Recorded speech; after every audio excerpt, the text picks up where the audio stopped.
So, hello everyone. I want to introduce you to our guest speaker, Angela Zusman. Angela and I have worked together for over the years on a number of oral history projects, and she's going to tell you all about these projects and also about her life as an oral historian and how she's applied oral history. So those of you, if you remember that you voted to have these pre-recorded sessions posted right away too. So some of you may be watching it like now in October, and some of you will be watching it at the end of the semester when the session is assigned under our topic of using oral histories too.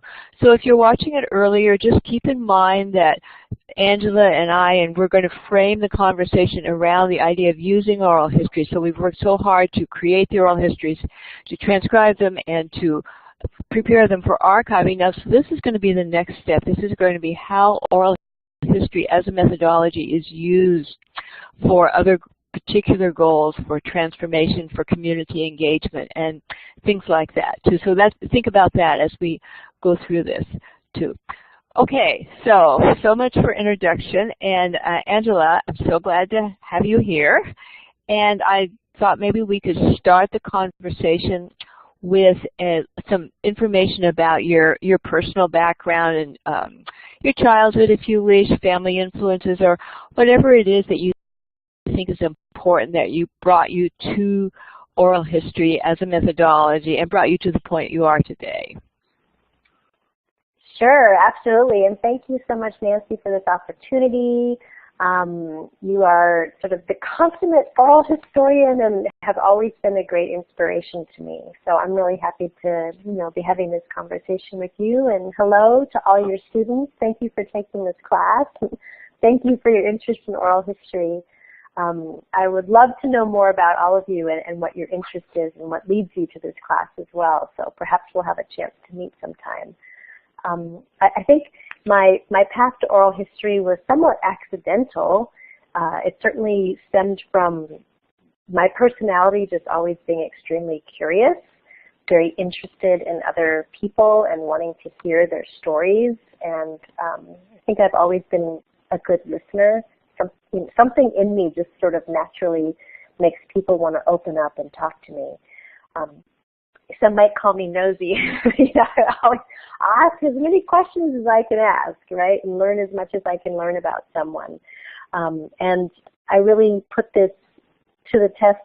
After college, I spent 10 years working my way around the world and literally interviewed hundreds of people from every walk of life, from the highest of the high to the lowest of the low, and learned that there's not so much difference between the high and the low, actually.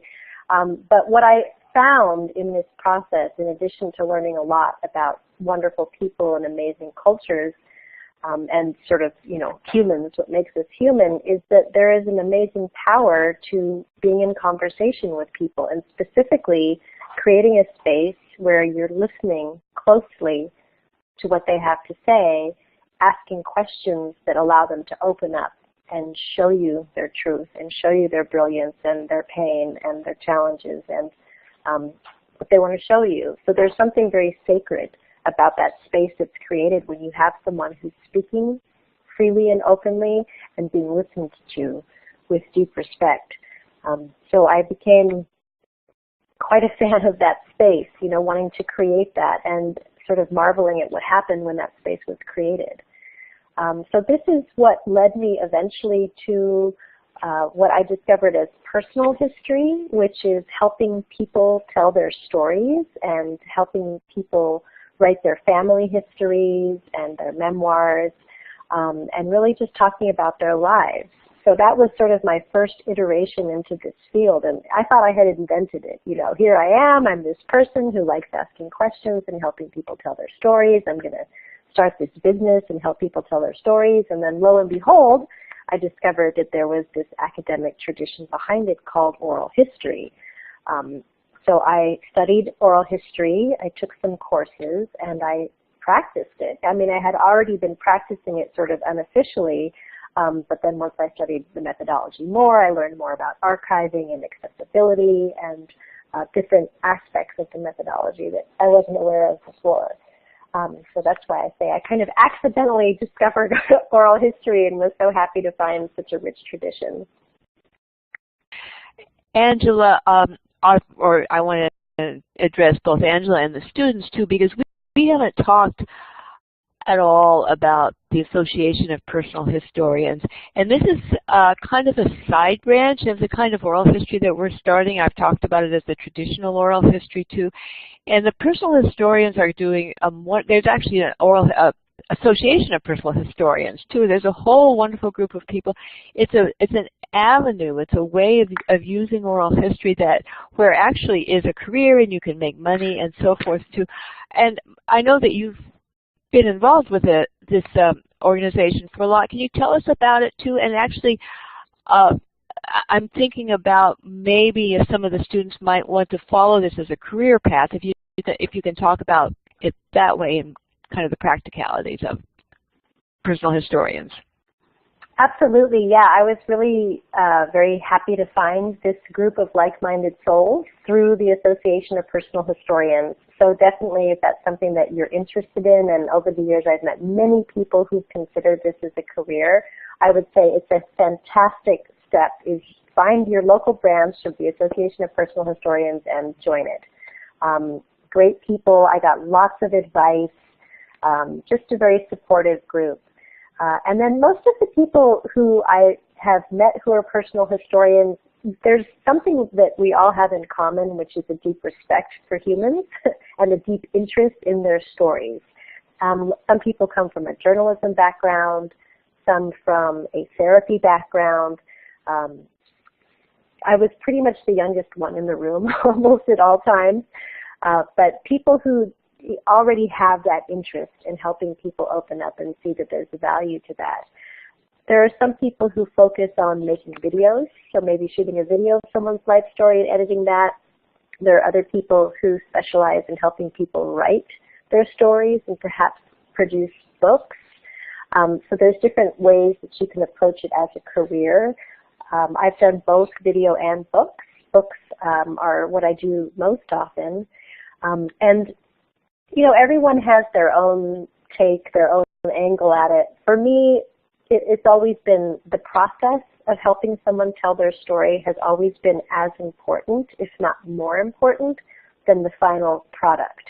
So that's something that is just true and dear to me, and that, as you'll begin to see as I talk more about where I've gone now with oral history, is still very much at the heart and soul of why I'm doing this. It's because this process of creating the sacred space where someone can speak their truth and reflect on their lives and their wisdom and their brilliance, it's transformational.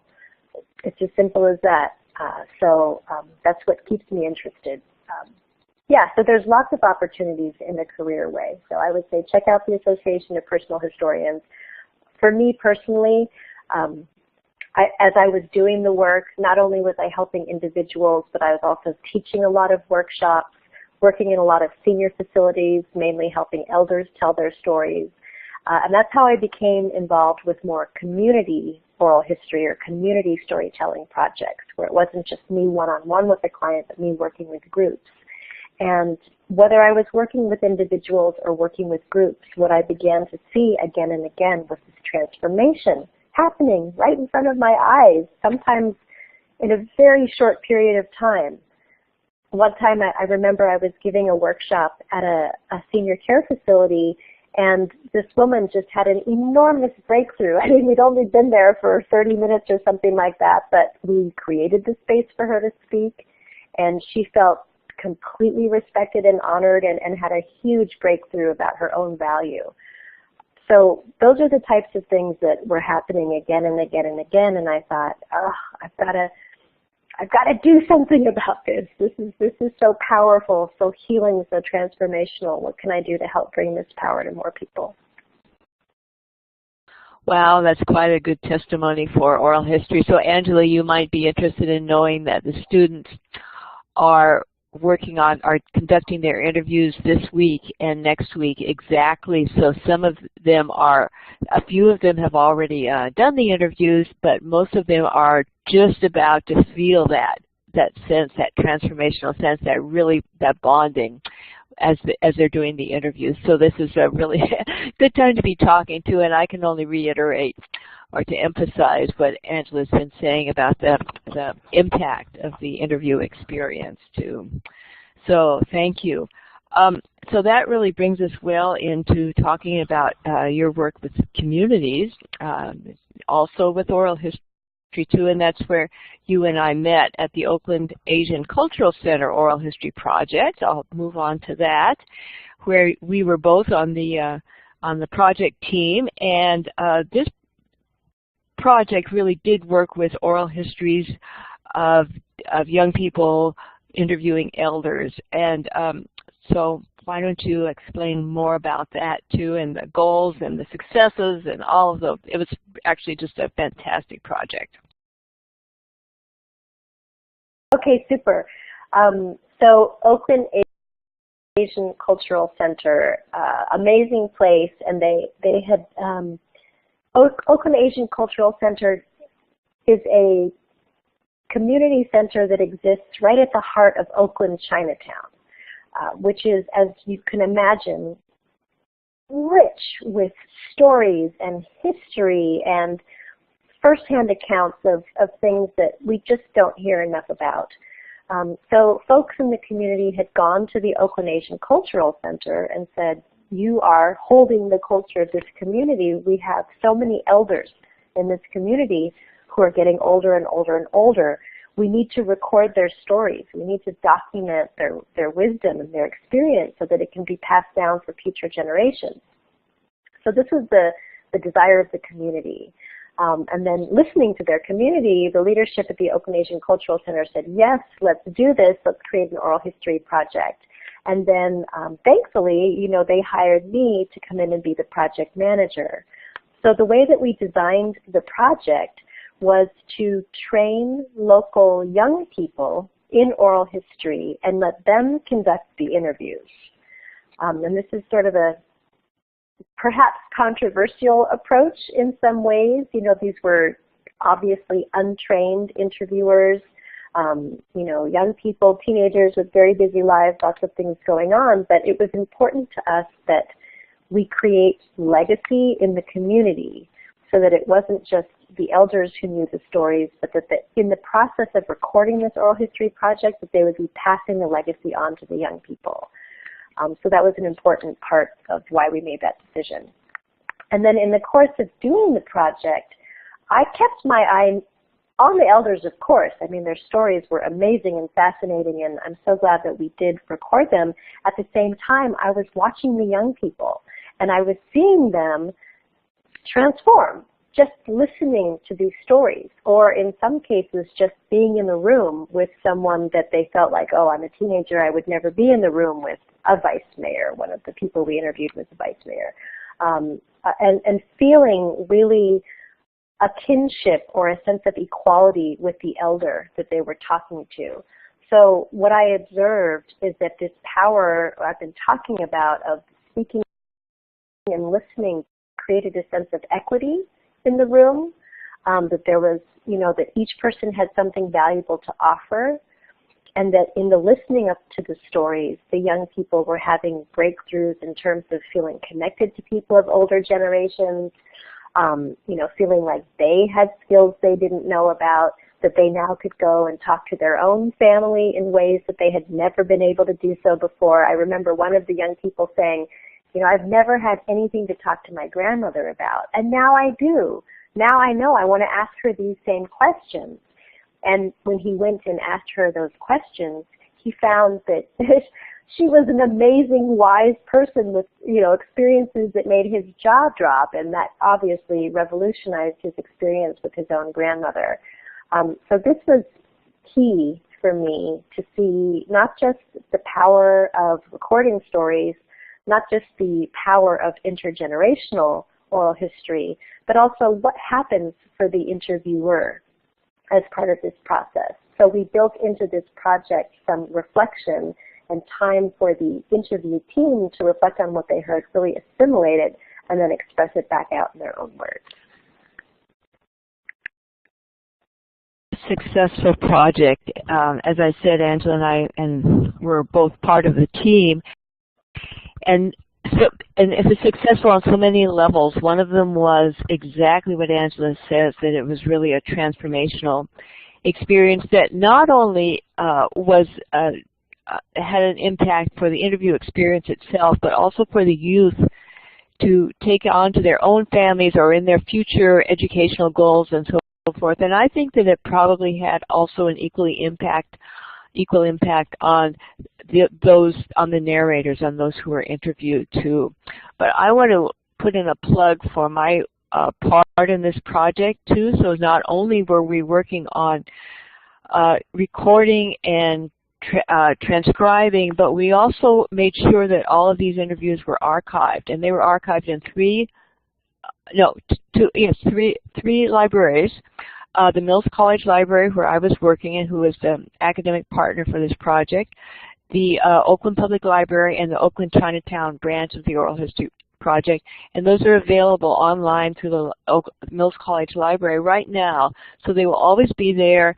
And so that it's not only the members of the community that are going to be impacted and the members of the interview team, but also people way far into the future and far and wide, you perhaps, if you decide to see the oral history too. So I think that was a completely successful project. So Angela, thank you. If you have more to say about that, and otherwise I'm going to move on to what came out of this, which was your book. So Angela, I just wanted to finish up by saying, if you have anything more to say about Oakland Asian Cultural Oakland Oral History Project, which by the way has been working in succeeding phases in various ways of documenting the Oakland Chinatown community too. But it's Angela's book, Story Bridges, that came out of that project. So that was the next really exciting part. And this is a really good book. I recommend it if you're doing work with intergenerational projects. But do you have anything to say about that, Angela? Yeah. One of the deliverables for the Oakland Chinatown Oral History Project was a manual that would really show people step by step how to perpetuate the project. Basically, how do you do this project over and over and over again? And it was a painstaking task to take on, but I think we did a really good job. And one of the great side benefits, other than the Oakland Asian Cultural Center having this manual, which we were just talking about the book Story Bridges. Okay, tell us about the book. Yeah, so it came out of a manual that I had created for the Oakland Chinatown Oral History Project, along with the project director, Ann Huang. And so a publisher approached me through Nancy, who made the connection, to ask me to write a guidebook to conducting why don't you tell us about the book that came out of Oakland Asian Cultural Center, and then we'll move on. So the book Story Bridges is a guide to conducting intergenerational oral history projects. The point of the book is to inspire people, first of all, to do it. Second of all, to motivate people to engage young people in the practice, that young people are interested in stories, that they're interested in the methodology, they're interested in the equipment, they're interested in just about all of it except maybe the transcribing, but there's good reasons for them to do that too. So it's really meant to be a motivating force for people, and also to provide very, very clear step-by-step instructions on how to do an intergenerational oral history project. And in the course of researching the book, I spoke to folks who are doing intergenerational oral history projects around the country. And so I got some great case studies and tips from people who are doing the work. So I think it's a really useful book. I actually read part of it again a couple of weeks ago, and I was like, oh yeah, that's really good advice. So I recommend it. It's a great book, and it is very well organized. It actually tells a lot of information, even if you're not doing an intergenerational project, if you're doing a regular oral history project. So I do recommend it. So Angela's a great writer. So after Story Bridges, you really kind of came into your own, and you started a nonprofit. And so I have some slides about that. And most important, actually, Angela just won a oral history, a rather prestigious prize from the Oral History Association for this project, the Griots of Oakland. And this is one of a number of projects for her new nonprofit organization, Story for All. I forgot to tell you that Angela and her organization is based here in the San Francisco Bay Area, in the East Bay too. So, but the reach of the organization is spreading across the country, but most of it's happening here right now in the Bay Area too. So, Story for All is, I'm actually not going to say what it is. I'm going to leave that for you, Angela, to describe Story for All. And it is the Griots of Oakland that Angela won the prize for, and she's about to fly to Madison in just a day or so, Madison, Wisconsin, to accept the. After writing the Story Bridges book, I became even more really inspired and motivated to bring the power of oral history into communities. I think we're all pretty familiar with the disconnect that exists right now in our society, people feeling very disconnected from their own value, their own sense of self, also feeling very, very disconnected from one another. I think it's contributing to some of the huge problems that we have in our society is the fact that people just don't understand each other. They don't see any points of connection, and therefore they're quick to make snap judgments or, create policies that aren't supporting the people they're supposed to support. So anyway, I really felt like, okay, there needs to be some kind of bridge between people, some space where they can sit and listen to each other and really connect. So I decided to create a nonprofit called Story for All with just that goal of harnessing the power of oral history to help educate, empower, and heal people and communities. So that's the purpose of Story for All. And something that's unique about us is that we are explicitly using the power of story and oral history to heal. So we understand that there's all kinds of benefits to oral history from an academic perspective, from a research perspective. There's so many skills that are imparted. There's, cultural preservation. There's all kinds of amazing things that happen with oral history, and this is all part of our work. Most of all, however, we're really interested in that transformation I keep talking about, in that healing that occurs when people are able to really listen to each other and come to these points of connection, and from there figure out how to take that next step forward together. So that's the purpose of Story for All, and our methodology is really very similar to what we spoke about with the Oakland Chinatown Oral History Project. We train community members in oral history methodology, and then we support them in collecting the stories of their own communities. And then we reflect those stories back out to the communities through products such as archived oral history interviews, videos, books, exhibits, and community events. Great, thank you. So we should be able to continue now in a moment. Wonderful. I just got out and then back in. And Angela did a wonderful job of talking about Story for All over the slide, so you're ready to go to the next slide.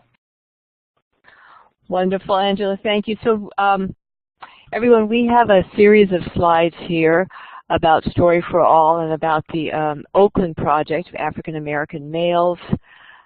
So, Angela, actually, Angela, I wonder if maybe for these next three slides, this one, and this one, have to do with the project that you're about to accept the award for, too. Maybe you would like to talk a little bit more about these, or maybe you already did while I was away, and advance them yourself, and then we'll wind up.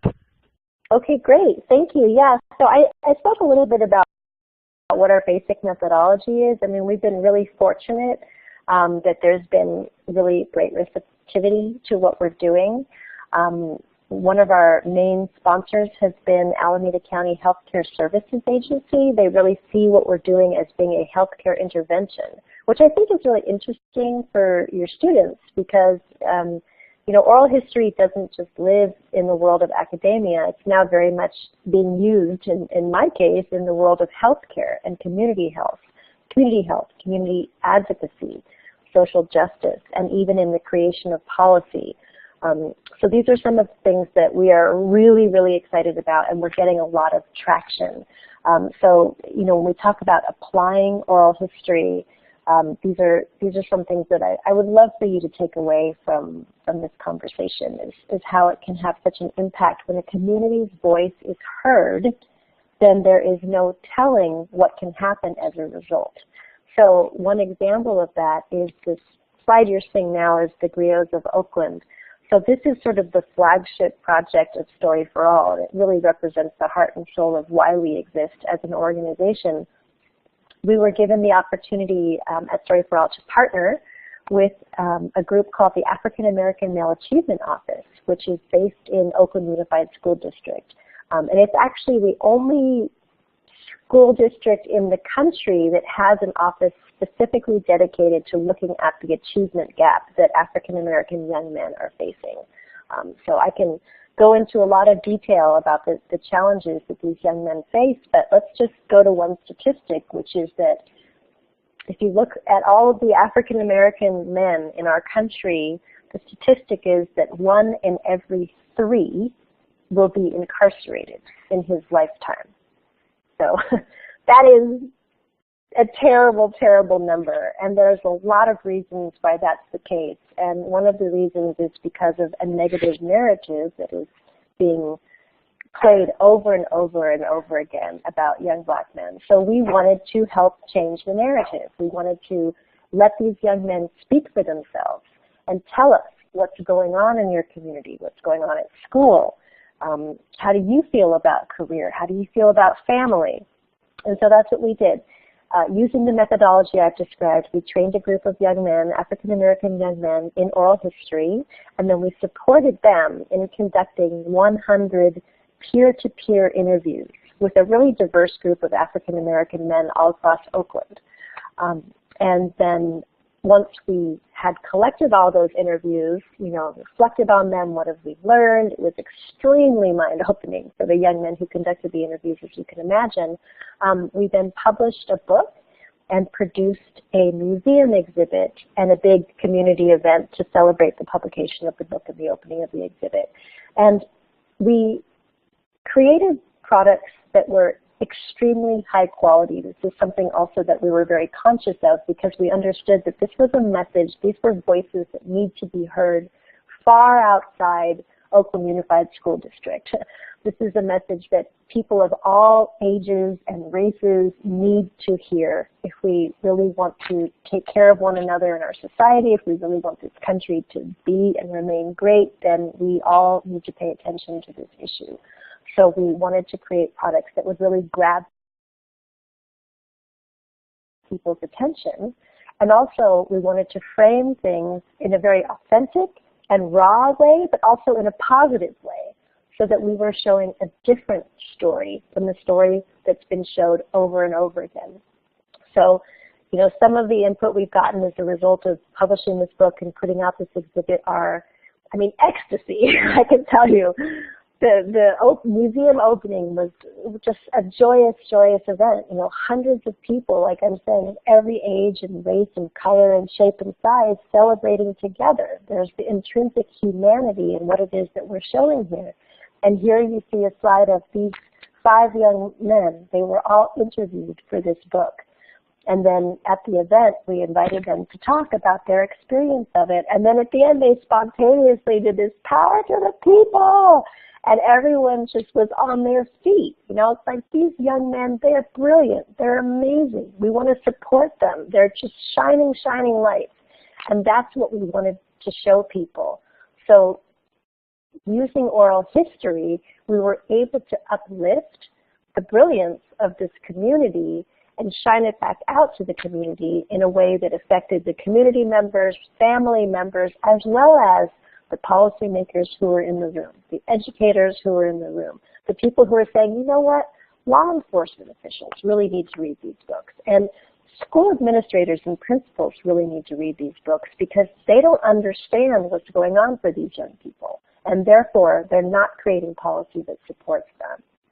So this is some of the impact that we've seen through this project. And as a result, we're now in the process of scaling the project to bring to cities across America so that we can inspire, uplift the voices of the community in each town with the flavor of each local town, and at the same time help to create a national narrative that's positive. It's not like sugarcoating things. There's challenges, of course, that folks face, but there's a lot of beauty and brilliance and hope as well.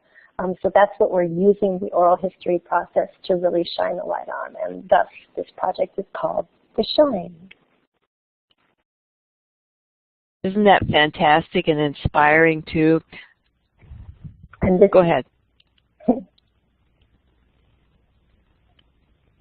I was just going to say this is the cover of the book, The Griots of Oakland. It is actually available on Amazon if you're interested in seeing more of it. All of the proceeds from this book go towards perpetuating the project here in Alameda County.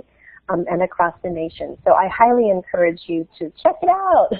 Let people know about it. And I think, too, that it's just really a helpful thing for you students of oral history to see the power of what you can do with this methodology. I mean, the system itself it's a rock-solid methodology. It's an excellent system.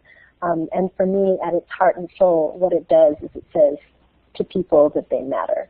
And at the end of the day, that's what we all need to know. That's what we all need to hear and experience again and again and again. So you as oral historians, you have that power to help people value themselves deeper than they ever had. So I hope that you will use that power respectfully and consciously. Yes, Angela, I just want to reiterate that too, and I want to say that this is so important that we the work that Angela is doing and the ability of oral history to create change or affect change is taking the methodology one step beyond what we do in this class. We kind of end where we really ought to be beginning. So that's why we always talk about our goals and our, at the very beginning of the planning too. So whether it is to bring people together or to engage different generations or to empower people who've had a hard time, all of these kinds of things can be done by the power of personal narrative. So this, Angela, all of the things you've been saying have been such a wonderful kind of extension of the work that we've been doing too, and I wish the students could be here live to share that with us all too. So I think we're going to end now, first of all, with any final words you'll have for the students. One thing they might want to know is if there are any opportunities, I don't know, in Story for All, either now or in the future, or if you have other ideas for opportunities for internships for students who have a library background. I want to I actually am requiring this video, so everyone has to watch it. And then I have also the URLs for Angela's organization, Story for All, and the email address, which is wrong, and you should ignore it and check the chat box too. Okay, Angela, I'm going to leave the last words for you. Thank you. And you're welcome to use the email address here that you see on the screen or the one at the chat box. I get both of them, so thank you for that. I wanted just to sort of reiterate what Nancy had just said. The oral history process technically is complete upon archiving, and that's critically important that archiving happen. At the same time, from my perspective, I want these stories to live on beyond the library shelves and the archive. I think that there's people who need to hear them who don't even know that they exist in a database or in a library. So hence our emphasis on products that are more perhaps palatable to the larger community. And then in addition to creating products, there's also this reflection and assimilation stage. What did you learn from this process? How has this changed you? What action do you want to take? And then very specific, moving from art to action, moving from oral history to action. Who do we need to have in the room to hear these stories?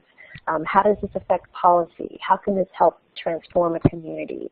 So really be thinking that you have the power to impact those things. So there is, you know, a lot to think about past the archiving stage, as Nancy just said. And, you know, by doing your archiving well, you also create the opportunity for others to move the work forward. So to that point, Nancy asked about opportunities. Yes, we always have opportunities at Story for All. I'd love to hear from anyone who's interested. We definitely can use support in the archiving department. If that's something that you're interested in, do not delay. Get in touch with me, and other opportunities as well. So I'd love to hear from you. And this video that you're being invited to watch now, it's pretty short and I think it's enjoyable. So don't worry, you're not going to be here too much longer. The link here is the video we created to briefly tell the story of the African American Oral History Project and give people who weren't able to come to the exhibit opening the experience of that, and also look at the impact of this project. So I hope that you enjoy the video. I hope you really take it in. You know, I think one of my jobs here, for whatever reason, how it came to this, is to be a spokesperson for the power of story. It's something that I've experienced daily in my life, and the more I do this work, the more I see how badly it's needed and how powerfully it works. It really works. So watch the video, see what's happening for the folks who came into contact with this project, and join us. Join us. We all need to do this work together, and I really do hope to hear from you and be in partnership with you all soon. So enjoy the video, and thank you so much, Nancy, for this opportunity to speak with your class. Angela, thank you very much, too. We have an applause icon, and I'm applauding your talk. I think it's fun. So it's wonderful. It's so enlightening for the students. So I'm going to close right now.